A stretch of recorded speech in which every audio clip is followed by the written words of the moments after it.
ወደ አድማጮቻችን ተጠባቂ የነበረው የቼልሲና የበርንማውዝ ጨዋታ በጣም እንግዲህ ለቼልሲ ደጋፊዎች በጣም አስደንጋጭ ማለት መፍትሄውን ራሱ የሚጨንቅ ነው እኮ አይደለ?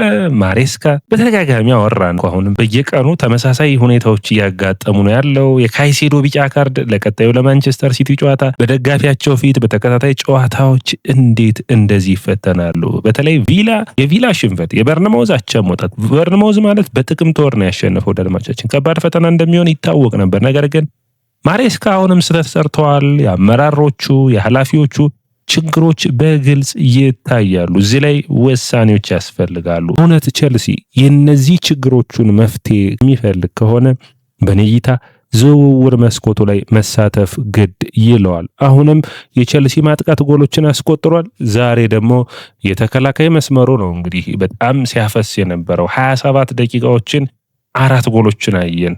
በቀጣዮቹ ግን 63 ደቂቃዎች ምንም ነገሮችን አላየንም። እንዴት አገኛችሁት ጨዋታውን? ምርጥ ተጫዋች ለመምረጥ ይቸገራል። ስቴፈን ዊሊያን ምን አይነት አስደናቂ ልጅ ነው አድማጮቻችን። እሱንና እንግዲህ ሮበርት ሳንቼዝን ማድነቅ የምንችል ይመስለኛል። ቼልሲ የቆመ ኳስ የሚወረወረውን ኳስ ማቆም አቅቶታል። በቃ እንግዲህ ትንሽ በእግር ኳስ አሳሳቢ የሆነ ደረጃ ላይ ያለ ይመስለኛል። እንዴት አያችሁት እናንተ ጨዋታውን? አድማጮቻችን ትንሽ መንፈስን የሚረብሽ ጨዋታ ነው። ምክንያቱም እድሎች ተፈጥረው ውጤታማ መሆን ቡድኑ ሲያቅተው፣ ግልጽ ያሉትን እቅዶች መተግበር ሲያቅተው ለአሰልጣኝ ሁሉም ቼልሲ ደጋፊዎች ትንሽ አሳቢ ይመስለኛል። እኔ እይታ ግን አሁን በግልጽ የገባኝ አንዳንድ ተጫዋቾች ብቃታቸው ይህ ነው። ቼልሲ ደጋፊዎች ከዚህ በላይ ይሆናሉ፣ እንደዚህ ይሆናሉ የሚል ማብራሪያ መጠበቅ አያስፈልግም። አሊያንደር ጋርናቾ የሚባል ተጫዋች አሁን ብቃቱ ይሄ ነው የመጨረሻው ብቃቱ። ወደ አድማጮቻችን ትንሽ ላልተስማሙ ትችላላችሁ። ሮቢ ኪንግ ግን ባለፈው ምን አስተያየት ሰጠ? ማንቸስተር ዩናይትድ አሊያንደር ጋርናቾን ሽጦ በማቲያስ ኩኛ አሻሻለው ወይም ለማሻሻል ጥረትን አደረገ። የተሻለ ተጫዋች ነው አይደለም ልትከራከሩ ትችላላችሁ። ነገር ግን አምና በነበረው ማቲያስ ኩኛ ብቃት በእንግሊዝ ፕሪሚየር ሊግ ጥሩ ፐርፎርም ያደረገ ተጫዋችን ቼልሲ አሊያንደር ጋርናቾን አምጥቶ በማን ነው የሚተካው? ሳንቾ ከዚህ ተሻለ ይጫወታል። እኔ እይታ ማዱዌኬ በግራ መስመር ላይ ከዚህ ተሻለ ይጫወታል። ሌላ ማንም ተጫዋች ባይኖ ጊተንስም በለው ምንም አይነት እኮ ሊያም ዴላፕ ገና ቡድኑ ጋር መስማማት ያስፈልጋል።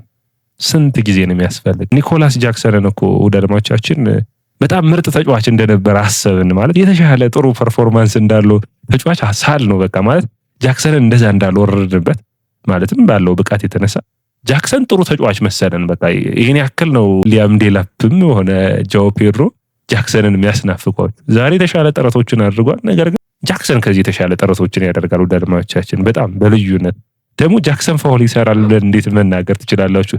ሊያም ዴላፕ እኮ በፋውል ነው ራሱን የሚገልጸው። ሜዳ ላይ መኖሩ የምታዩት ፋውል ሲሰራ ነውና ትንሽ አሳሳቢ የነበረ ብቃት ነው። እንግዲህ ጨዋታው እንዴት አገኛችሁት? የመጀመሪያው 27 ደቂቃ እንዴት ነበር? ቼልሲ በርንማውዝ ባለፉት 10 ጨዋታዎች እድል አላደረገም። ቼልሲም እንግዲህ በተከታታይ ጨዋታዎች ከ7 ጨዋታዎች ነጥብ መሰብሰብ የቻለው አንድ ጊዜ ብቻ ነው ማሸነፍ የቻለው። በጨዋታው ግን በርንማውዝ 2.9 ኤክስጂ ነው የፈጠረው፣ ቼልሲ 2.4 ኤክስጂ ነው የፈጠረው። ይህ የተከላካይ ችግር ነው። በግልጽ የተከላካይ ችግር እንደሆነ መታየት ይጠበቅበታል። ኩኩሬላ ብዙ ነገሮችን ሸፍኖ እንደነበር እዚህ ቼልሲ ቤት ውስጥ ያለ ኩኩሬላ የተከላካይ መስመሩ በጣም እንደሚቸገር ይጠበቅ ነበር። ዛሬ አይተናል።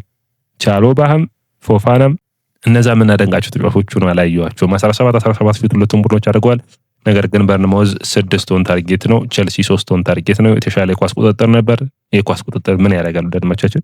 ጎል ካልሆነ እንግዲህ ለደጋፊዎቹ በጣም አስቸጋሪ ነው። ማለት ለደጋፊዎቹ አስቸጋሪ ነው ስሉ ወዳጆቻችን ምን ለማለት ነው? ለምሳሌ ቼልሲ ደጋፊዎች በካራባኦ ካፑ ካርዲፍ ሲቲን ካሸነፉ በኋላ በጣም በደስታ ለማሬስካ ሲጨፍሩ ደስታቸውን ሲገልጹ ነበር። ነገር ግን ኮል ፓልመርን ሲቀይር 27 ደቂቃዎች የቀሩት ጃኦ ፔድሮ ሲገባ ጃኦ ፔድሮ ምን ለውጥ ያመጣል ብሎ ነው በ10 ቁጥር ሜዳው ላይ ያሰለፈው። ለውጥ ያመጣም የሚል ሳይሆን ለምን ፓልመር ማለት እኮ ፓልመር፣ ካይሴዶ፣ ኩኩሬላ፣ ሬሲ ጄምስ ናቸው እንግዲህ እዚህ የቼልሲ ስብስብ ተፈላጊና አስደማሚ ተጫዋቾች። አሁን እኮ ቼልሲ እንግዲህ ወደ አድማጮቻችን በቁጥራዊ ይሄ እንግዲህ በእግር ኳስ ቀመር ከቀጠልን ማለት ነው 19 ጨዋታ አድርጎ 30 ነጥብ ነው የሰበሰበው። ይሄ በጣም አሳፋሪ ብቃት። ወደ አድማጮቻችን ቀጣይ እንግዲህ ውድድር ዓመቱ 19 ጨዋታ አለ። ቀጣይ ደግሞ 19 ጨዋታዎች አሉ። በ19ኞቹ ጨዋታ ይሄንን ብቃት የሚደግም ከሆነ ቼልሲ ቶፕ 4 አይወጣም። በ60 ነጥብ ቶፕ 4 አይወጣም። አትሊስት ከ70 ነጥብ በላይ ቶፕ 4 ያስፈልጋል። ስለዚህ የተሻለ 3 ጨዋታዎችን የማሸነፍ ግዴታ ውስጥ ይወድቃል። ቀጣይ ከማን ነው? ማንቸስተር ሲቲ፣ ኢታድ። እንደዚህ አይነት ጨዋታዎችን ኤንዞ ማሬስካ ላይ ያሸነፉ ይችላሉ። ሜቢ ካይሴዶ ሁኔታ ካላሳሰበ በስተቀር ማለትም ካርድ ማየቱን ተከትሎ ካይሴዶም አንዱ ሌላኛው ባህሪ ነው። በጣም ማለት ተጫዋቾቹን በጣም እያጋለጧቸው እኮ ነው ማለት ፋውል ራሱ ከፋውል በላይ እንደዚህ አይነት ሁኔታ ውስጥ የሚገቡ ተጫዋቾቹ ራሱ በጣም ስለሚሳጡ ነው። ደድማቻችን እንዴት ካላችሁኝ ካይሴዶን ብቸኛ 6 ቁጥር ተከላካይ ያደረጉታል። ተከላካዩን ሽፋን የሚሰጥ ስለዛ ፋውል ይሰራል በጣም በፍጥነት ተርፍት ላይ ነው እንግዲህ ፋውል የሰራው 7 ቢጫ ካርድ እስካሁን አይተዋል። 1 ቀይ ካርድ አይተዋል። እንግዲህ ይህ ተጫዋች በሚያሳዝን ሁኔታ ቀጣይ ጨዋታ ላይ አይኖርም። ማንቸስተር ሲቲ ታያለ በጣም ለቼልሲ ደጋፊዎች እንግዲህ ሌላ ግን መፍትሄ አይጠፋም። እግር ኳስ አንዳንዴ ጠበብ ሲል እድሎቹ የተሻሉ ነገሮችን ይመጣል። በመጀመሪያ አጋማሽ እንግዲህ 27 ደቂቃዎች ድረስ የተለየ ጥሩ ውጤትን የሚመስል ጉስቶ በግራ መስመር አቺምቦንግ በቀኝ መስመር የነበረበት በጣም ፈጣን የነበረ ክሮክስ አስቆጠረ። እንግዲህ እንዴት ተቆጠረ ከእጅ ወረወራው በኋላ በጣም የሚያሳዝን ነበር። ከዛ በፍጥነት ደግሞ በተለይ ደግሞ የተለመደችው ስታፋዊያ እንዴት ኳሱን እኮ እንደሚያምር ኳሱን በያዘ ቁጥር ቡድኑ ቼልሲ አስፈሪ ይመስላል። ከሱ ጋር ድሪብል አደረገ፣ ፋውል ሰራ፣ ሴማዮ ፔናልቲውን ፓልመር አስቆጠረ። አሌክሳንደር ጋርናቾ ለኤንዞ ፈርናንዴዝ መረቡ ላይ ወዘወዘ። በጣም አስገራሚ ጎል ነው።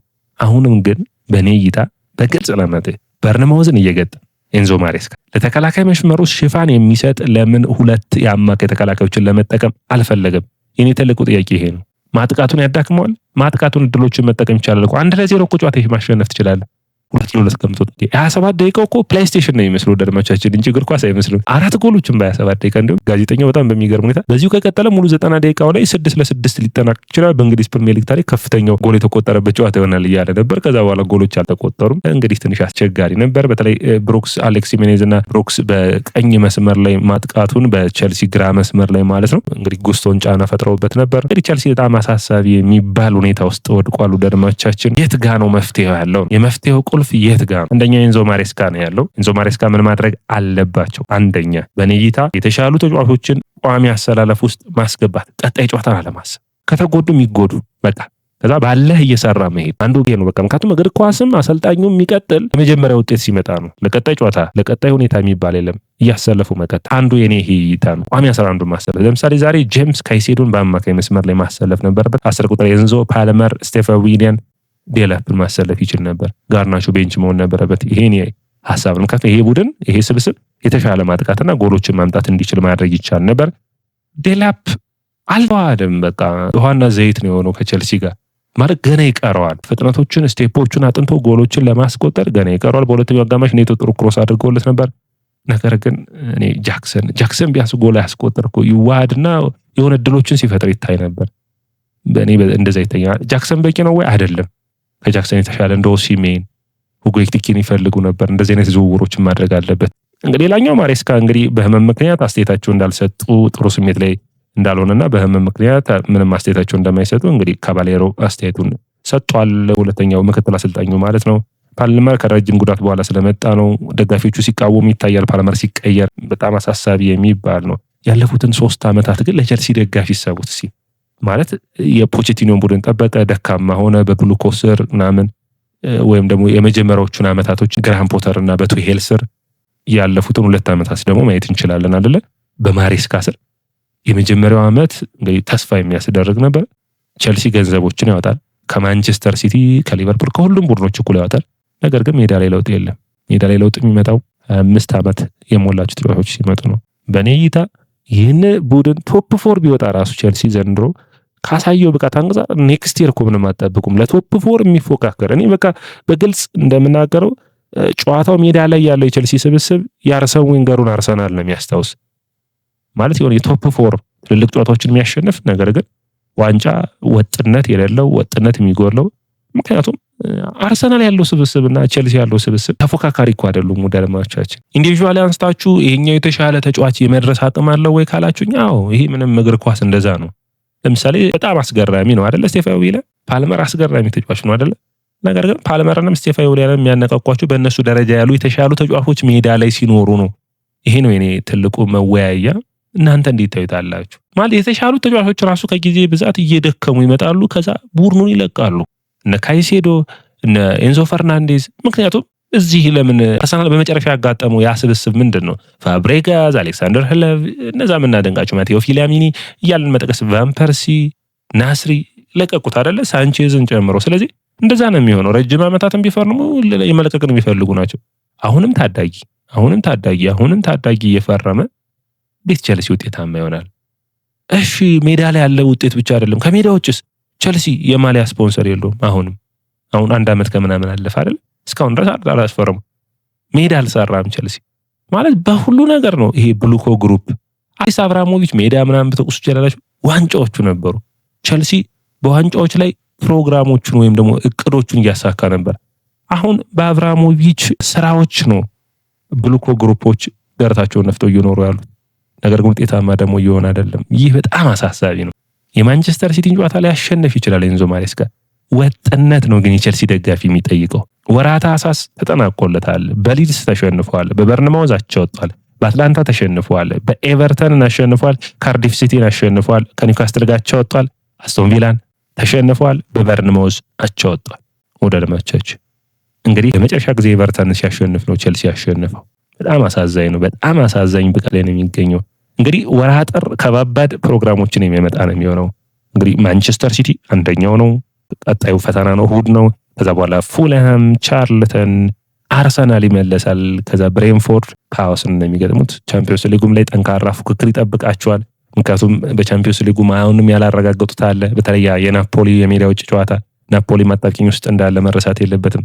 ኤንዞ ማሬስካ ቸልሲም ፊርማዎች ይፈልጋሉ። ተከላካይ መስመሩና ማጥቃቱን ማገዝ የሚችሉ ተጫዋቾችን ማስፈረም ቸልሲ ያስፈልገዋል። መካከለኛ ሰፋሪ ተጫዋቾች ቡድኑን መልቀቅ አለባቸው። ማይክል አርቴታ ስብስብ ውስጥ ያንን ስላደረገ ነው ውጤታማ የሆነው። እነ ሎኮንጎ፣ ታቫሬዝ ምናምን አይነት ፊርማዎችን ኤዱ አስፈርሞለት ነበር። ያልሆነው እንደዛ ነው። አርሰናል ያንን አድርጓል። ቸልሲ ለምን እንደዛ አያደርግም? በቃ ሚዲየም ተጫዋች አያስፈልግም። ቋሚ 11ን ማገዝ የሚችል የሚፎካከር ተጫዋች ነው። ዳሪዮ ሱጎ ጥሩ እድሎችን ሊኖራቸው ይችላል እኮ ግን ጊዜ ይፈጃሉ። ዳሪዮ ሱጎ በለው ባይኖ ጊተንስ በዶርትመንድ ፕሩቭን አይደለም እኮ ደድማቻችን። በዶርትመንድ ምርጥ ብቃት አሁን ሳንቾን ብታዩት ሲመጣ ወደ ማንቸስተር ዩናይትድ በውድድር ዓመቱ ምርጥ ነበረ። በሃላንድ ንዩት። እነዚህኞቹ ግን ምንም ፕሩቭን ያልሆኑ ተጫዋቾችን ያመጣው ቸልሲ። ስለዚህ እዚህ ላይ ውሳኔዎች መወሰን ያለበት ይመስለኛል። ትንሽ ረዘም ያለ ነው እንግዲህ ደድማቻችን። የእናንተን አስተያየት እጠብቃለሁ። ማለት ለቸልሲ ደጋፊ ራሱ ችግሮቹ ተመሳሳይ እንደሆኑ ይታወቃል። አሁን ማለት ለምሳሌ ይህንን ጨዋታ ያላየ ተጫዋችና የቸልሲ ደጋፊና የባለፈውን ጨዋታ የቪላውን ካየ ድጋሚ ነው ተመሳሳይ። ቪላውም ጨዋታ ላይ የቆመ ኳስ ነው የገባው። ሜቢ የተቆጠረበት ደቂቃ ከመለየቱ በመጀመሪያዎቹ ደቂቃዎች ከመቆጠሩ ተመሳሳይ ሁኔታ ነው። እንግዲህ አድማጮቻችን የስፖርት